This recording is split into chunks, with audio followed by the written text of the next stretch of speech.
Let me show you how you can connect Poco C85 into your TV.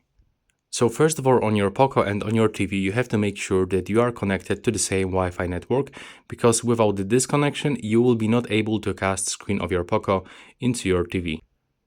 Next, on your Poco, you have to open the settings and you have to navigate into the more connectivity options.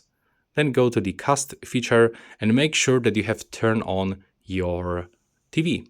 Now you will have to click on the cast switcher that is available just over here, and you have to accept this privacy statement. Click allow to find nearby devices.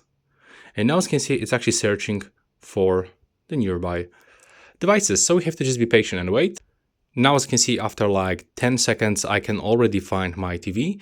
So I have to just select my TV and I should get the parent request on my TV. So I have to grab the remote controller. There we go. And we have to accept. So just accept by using your remote controller. Now as you can see, the screen goes black and we are successfully connected. And that's everything.